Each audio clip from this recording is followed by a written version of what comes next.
أعوذ بالله من الشيطان الرجيم. بسم الله الرحمن الرحيم. أفرأيت الذي تولى آيات لدلے دے هاغ سڑی لرا تولى چمخ اڑولے دے وَأَعْطَى قَلِيلًا وَأَكْدَى او ورکڑے دے لگ مال لرا وَأَكْدَى او کلکشوے دے پر نور باندے مناشوے دے د پورا حق ورکولنا. اعنده علم الغیب فهو یرا آیاشت دے د سرا علم د غیبو فهو یرا چی دے اینی پا حغی سرا دے گوری لیدل کوی پا حغی سرا یا دے عقیدہ ساتی دا حغی پا بنیاد. ام لم ینبأ بما فی صحف موسیٰ آیا خبر ندے رسیدلے دتا دا هاغ سچ وو پا صحفو دا موسیٰ علیہ السلام کی و ابراہیم او پا صحفو دا ابراہیم علیہ السلام کی. الذی وفا هاغ ابراہیم علیہ السلام چی پوری کڑا وعدی لرا اللہ تزر وازرت وزر اخرى دا خبرہ چی نبشی اچتولے یو اچتون کے وزر اخرى بوج دبل چالرا. وَأَن لَيْسَ لِلْإِنسَانِ إِلَّا مَا سَعَى او نشت دے د انسان د پارا مگر هاغ سدی چی کوشش کڑے وی دا. وَأَنَّ سَعْيَهُ او بیشک کوشش د دی انسان سعی د دی انسان سوف یرا زردا چی وب وینی دے حغی لرا یا وب خودلے شدتا. ثم یجزاه الجزاء الاوفا بیا بدل ورکڑلے شدتا بدل مکملا بدل پورا. وَأَنَّ إِلَىٰ رَبِّكَ الْمُنْتَهَى او بیشکا خاص ربستا تربتا انتہا د طول امور دا د طول کارون دا یا انتہا د ہر چادا واپسی د ہر چادا. وَأَنَّهُ هُوَ أَضْحَكَ وَأَبْكَى او بیشک دغ ربستا جڑول کوی او خندول کوی. وَأَنَّهُ هُوَ أَمَاتَ وَأَحْيَا او بیشک دغ اللہ مڑکول کی او جوندی کول کی. وَأَنَّهُ خَلَقَ الزَّوْجَيْنِ الذَّكَرَ وَالْأُنثَى او بیشکا دغی اللہ پیدا کڑی دی جوڑو لرا نارینا او زنانا.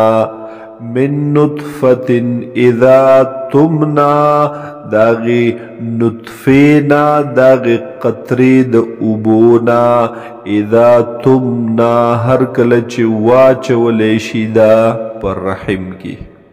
وَأَنَّ عَلَيْهِ النَّشْأَةَ الْأُخْرَى او بیشکا دیپ دغی اللہ پیدا کول دوبارہ پیدا کول بلزل. وَأَنَّهُ هُوَ أَغْنَى وَأَقْنَى او بیشک دغ اللہ غنی کول کی او فقیر کول کی. وَأَنَّهُ هُوَ رَبُّ الشِّعْرَى او بیشک دغ اللہ دے رب د شعران مستوری. وَأَنَّهُ أَهْلَكَ عَادًا الْأُولَى او بیشک دغ اللہ ہلاک کڑے دے قوم عاد اولنی لرا.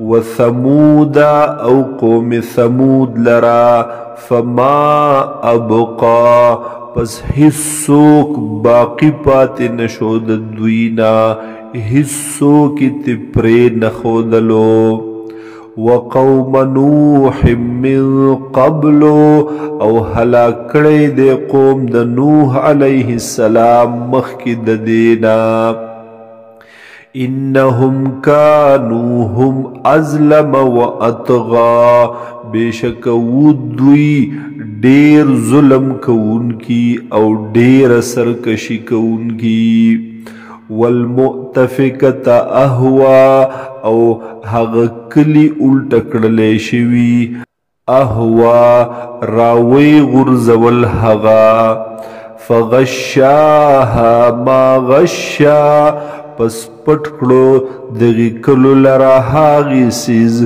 چی پټولی دا فبئی آلائی ربک تتمارا پس پکم یو نعمت درب خپل باندې بت شک کوي پکم نعمت درب خپل کی بتاسو شک کوي هذا نذیر من النذر الاولى دیدا حضور پاک صلی اللہ علیہ وسلم یرون کے داغ یرون کو مخکنونا ازفت الازفا حق نزدی راغلے دے حق نزدی راتلن کے آفت یا قیامت لیس لها من دون اللہ کاشفا نشت دے دے لرا بغیر دا اللہ نا ما سوا دا اللہ نا